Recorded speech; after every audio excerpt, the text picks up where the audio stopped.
الحمد لله وكفى وسلام على عباده الذين اصطفى خصوصا على أفضلهم وخاتم النبيين محمد الأمين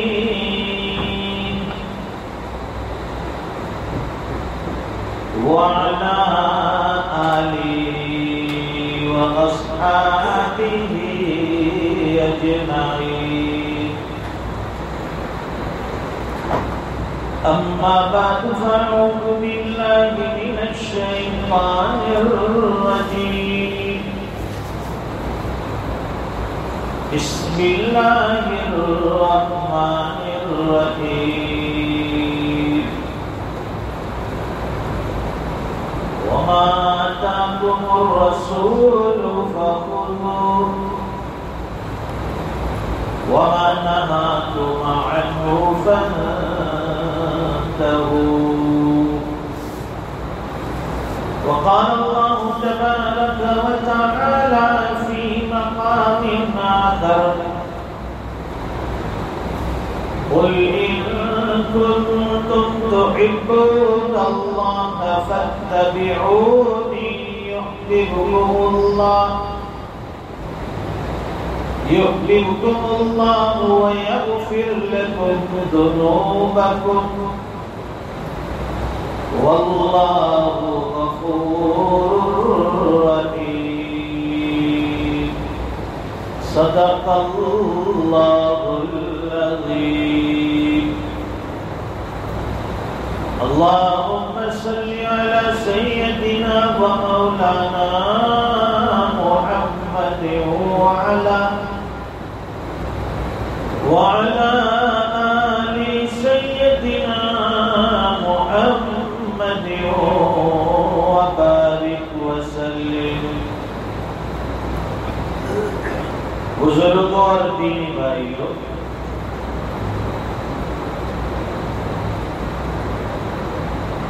ہمارے سال کی آغاز قربانیوں سے ہوتی ہے اور سال کا اختتام قربانیوں پر ہوتا ہے. سال شروع ہوتا ہے قربانیوں سے، سال ختم ہوتا ہے قربانیوں پر.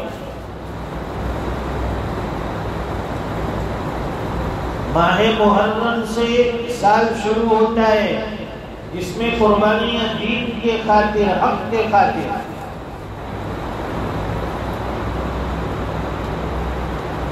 حضرت عمر رضی اللہ تعالیٰ عنہ کی شہادت، حضرت امام حسین رضی اللہ تعالیٰ عنہ کی شہادت، اور سال ختم ہوتا ہے ذی الحج کے مہینے میں،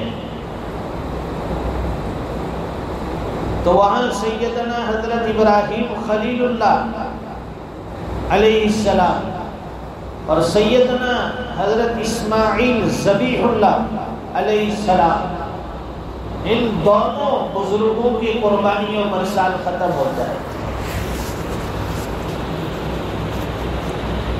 ہماری تو پوری تاریخ قربانیوں سے بھری پڑی ہے، اور یاد رکھیے ہمیشہ حق کے لیے قربانیاں دینی پڑے گی. دین پر چلنے کے لیے قربانیاں دینی پڑے گی. احکام خداوندی کو پورا کرنے کے لیے قربانیاں دینی پڑے گی. جتنی قربانیاں دی جائے گی دین اتنا سربلند ہوگا. جتنی قربانیاں دی جائے گی دین زندگیوں میں وجود میں آئے گا.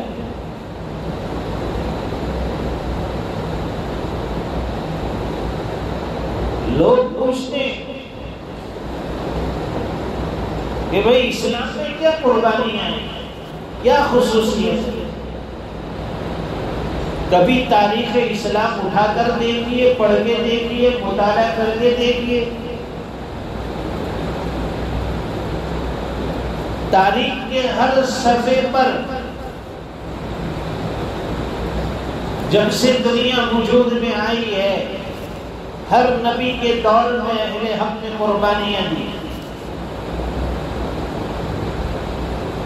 اور اس امت مسلمہ کی قربانی تاریخ کے ہر ورق کو، ہر صفحے کو اٹھائیے، کسی نہ کسی صحابی کی قربانی سے وہ صفحہ لبریز ہو جاتا ہے.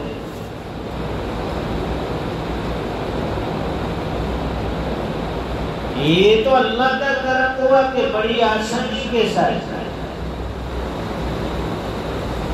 اور انعام کے طور پر اللہ نے ہمیں یہ دین عطا فرمایا، مذہبی اسلام عطا فرمایا. کوئی محنت نہیں ہوئی، کوئی قربانیاں نہیں تھی ہم نے.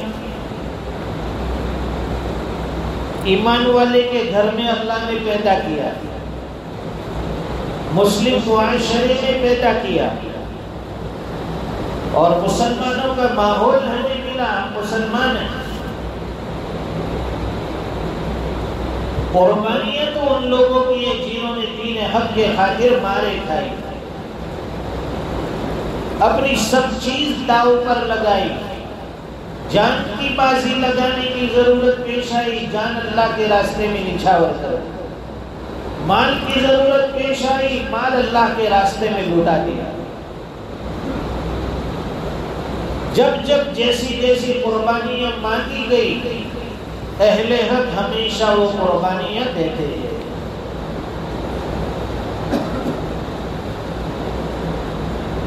ہم سے کیا قربانی کی کوئی امید رکھے گا؟ 5 وقت کی نمازیں ہم سے نہیں پڑھی جاتی. پہلے 5 وقت نمازوں کے ہم پابند بن جائیں، اس کے بعد قربانیوں کی بات کریں گے. شریعت کے دوسرے احکام پر عمل کرنا دور کی بات ہے، پہلے 5 وقت کی نمازیں پڑھ کر بتاؤ، ادا کر کے بتاؤ. اس میں ہماری نہ جانے کتنی غفلتیں ہیں. حضور پاک صلی اللہ علیہ وسلم نے مکمل دین لا کر ہمیں عطا فرمایا. کتنا پیارا دین، اس کی کتنی بہترین تعلیمات، خوبصورت دین ہے. اسلام کا مطلب ہے سلامتی. بھئی کس مذہب سے تعلق رکھتے ہو؟ تمہارا مذہب کون سا ہے؟ تو یہ نہیں کہیں گے کہ ہم مسلمان ہیں، ہمارا مذہب مسلمان ہے. ہمارا مذہب اسلام ہے، اور اسلام کے ماننے والے، اسلام پر چلنے والے کو مسلم کہتے ہیں. تو اسلام کا مطلب ہی ہے سراپا خیر خواہی. اسلام کا مطلب ہے تسلیم کرنا، ماننا، سلامتی کا پیغام دینا. اسلام کبھی بے وفائی نہیں سکھاتا، مذہب اسلام غداری نہیں سکھاتا، مذہب اسلام نفرت پھیلانا نہیں سکھاتا. اس کی ہر دعوت میں محبت کا پیغام ہے، اس کی ہر دعوت میں اپنائیت کا پیغام ہے. یہ تو حضور پاک صلی اللہ علیہ وسلم نے کر کے بتایا. فتح مکہ کے موقع پر جن لوگوں نے اسلام پر بے انتہا ظلم کیا، مسلمانوں کو بے انتہا پریشان کیا، اللہ کے رسول نے انہیں بھی معاف کر دیا. حضرت حمزہ کے قاتل، چچا کے قاتل کو معاف کر دیا. جس خاتون نے حضرت حمزہ کا کلیجہ چبایا، حضور پاک صلی اللہ علیہ وسلم نے اسے معاف کر دیا. حالانکہ بدلہ لینا چاہتے لے سکتے تھے. اسلام مکہ میں اور عرب میں پھیل چکا تھا، ایک بڑی فتح حاصل ہو گئی، لیکن حضور پاک صلی اللہ علیہ وسلم فرماتے ہیں میں رحمت للعالمین ہوں. اس لیے معافی کا پیغام عام ہے. جو خانے کعبہ میں آ کر چھپ جائے اس کے لیے معافی، جو اپنے گھر کے اندر چھپ گیا اس کے لیے معافی. اللہ کے رسول نے عام معافی کا اعلان کیا. ورنہ جنگوں میں ہوتا یہ ہے کہ جو قوم غالب آتی ہے وہ مغلوب قوم کے اوپر ظلم کرتی ہے اور قید ہونے والے کو یا تو قتل کر دیتی ہے یا غلام بنا دیتی ہے. حضور نے کسی کو نہ قتل کیا، نہ قتل کرنے کا حکم دیا، نہ کسی کو غلام بنایا. سب کے لیے عام معافی، آزادی. اور خوشی سے اسلام میں آنا چاہو تو اسلام میں داخل ہو جاؤ، کوئی زبردستی نہیں. قرآن کریم کہتا ہے لا اکراہ فی الدین، دین میں کوئی زور زبردستی نہیں ہے. لوگ کہتے ہیں کہ اسلام تلوار کے زور سے پھیلا ہے، زبردستی پھیلا ہے. اسلام تو نہ کہتا ہے لا اکراہ فی الدین. اسلام میں زبردستی کسی چیز پر نہیں ہے. مذہب اسلام کسی چیز کو جبرن آپ کے اوپر نہیں تھوپتا. تو اللہ کے رسول کی بے مثال قربانی، صحابہ کرام کی بے لوث قربانی. اسی سلسلے کی کڑی یہ محرم جیسے آتا ہے ہمارے سامنے واقعہ کربلا آ جاتا ہے. حضرت امام حسین رضی اللہ تعالیٰ عنہ نے اپنی جان کا نذرانہ پیش کیا. اس لیے مال و دولت کے لیے نہیں، اس لیے اقتدار منصب کے لیے نہیں، اس لیے اللہ کے دین کو بلند کرنے کے لیے، اپنے نانا کا دین سنبھالنے کے لیے. باغیوں سے صلح نہیں کی، ان کے ہاں میں ہاں نہیں ملائی. اور خود حضرت امام حسین رضی اللہ تعالیٰ عنہ چل کر کوفہ کی طرف نہیں گئے تھے، میدان کربلا میں نہیں گئے تھے، از خود نہیں گئے. سینکڑوں خطوط کوفہ سے آئے تھے. آپ کو دعوت دی گئی، آپ کو بلایا گیا، تب جا کر آپ ایک چھوٹی سی جماعت کو لے کر 72 افراد تھے. کچھ غلام تھے 22 کے، کچھ خواتین تھی.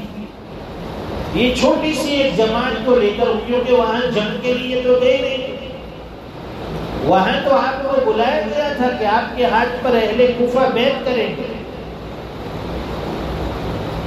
لیکن پھر وہاں جانے کے بعد انہوں نے دھوکہ دیا، بزدلی دکھائی، غداری. انہوں نے غداری کا مظاہرہ پیش کیا. آپ چاہتے اپنی جان بچا کر واپس لوٹ سکتے، واپس آ سکتے تھے، لیکن حضرت امام حسین رضی اللہ تعالیٰ عنہ نے قدم پیچھے نہیں اٹھایا. باقیوں کے سامنے اپنے سر کو نہیں جھکایا، اللہ کے دین کو مٹنے نہیں دیا، اللہ کے نبی کے لائے ہوئے کلمے کی بے حرمتی نہیں ہونے. گردن کٹوا دی، شہید ہو گئے. کربلا کا واقعہ تاریخی ہے، بڑا واقعہ ہے، اس کے لیے طویل وقت درکار ہے. حضرت امام حسین رضی اللہ تعالیٰ عنہ نے جام شہادت نوش کیا. اس لیے شاعر نے بڑی اچھی بات کی، مجھے کوفہ والو مسافر نہ سمجھو، میں آیا نہیں ہوں، بلایا گیا ہوں. ایک مہمان بنا کر ستایا گیا ہوں، میں رویا نہیں ہوں، رلایا گیا ہوں، بہت ظلم کیا، خیمہ جلایا، ساما بھی لوٹا، گچا بھی ٹوٹا، گلستان بھی چھوٹا، بہشت بری میں مکان بن رہا ہے، میں اجڑا نہیں ہوں، بسایا گیا ہوں۔ اور پیاسا شہید کیا جائے کربلا میں، پانی تک نہیں لیا، خدا جانے کیسی ہے یہ میزبانی، 72 پیاسوں کا ہے بند پانی، مقدر میں ہے جام کوثر کا پینا، میں پیاسا نہیں ہوں، پلایا گیا ہوں۔ کربلا کے میدان میں جان کی بازی لگائی، لیکن اس کے باوجود حضرت امام حسین اور آپ کی جماعت کی ایک بھی نماز قضا نہیں ہوئی۔ جان کی بازی لگا رہے، وہاں بھی نماز قضا نہیں ہوئی۔ جھکا تھا جو سر بار گاہ خدا میں، وہی سر قلم ہو گیا کربلا میں، مقدر میں ہے جام کوثر کا پینا، میں پیاسا نہیں ہوں، پلایا گیا ہوں، شہادت کی منزل کو پایا ہے میں مردہ نہیں ہوں، جلایا گیا ہوں۔ حضرت امام حسین رضی اللہ تعالیٰ عنہ اور آپ کے ساتھیوں کی شہادت ہمیں یہ سبق دیتی ہے کہ حق کے لیے ہمیشہ ثابت قدم رہنا پڑے گا، گردن نہیں جھکائیں گے، گردن کٹ جائے گی، لیکن حق کے لیے ہمیں باطل کے سامنے اپنی گردن نہیں جھکانی ہے، ثابت قدم رہنا ہے، صبر آپ اختیار کرنا ہے، اور ہمیشہ اللہ کے دین کو سر بلند رکھنا ہے۔ اللہ تعالیٰ کہیں سنی باتوں پر عمل کی توفیق عطا فرمائے، اور محرم 10 محرم کا روزہ اگر ہو سکے تو رکھیے، اس کا بڑا ثواب ہے، 1 سال پچھلے گناہوں کی کفارہ ہو جاتا ہے، معاف ہو جاتا ہے۔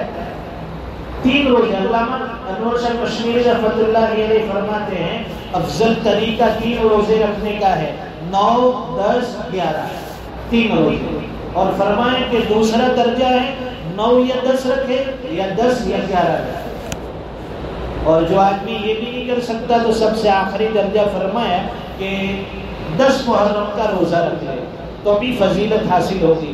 بعض فقہاء نے اس کو مکروہ لکھا ہے، لیکن اکثر علماء نے، بڑے محدثین نے اس کی اجازت دی ہے کہ ایک روزہ بھی اگر کوئی رکھنا چاہے تو رکھ سکتا ہے۔ اللہ تعالی عمل کی توفیق عطا فرمائے۔ وآخر دعوانا الحمدللہ رب العالمین۔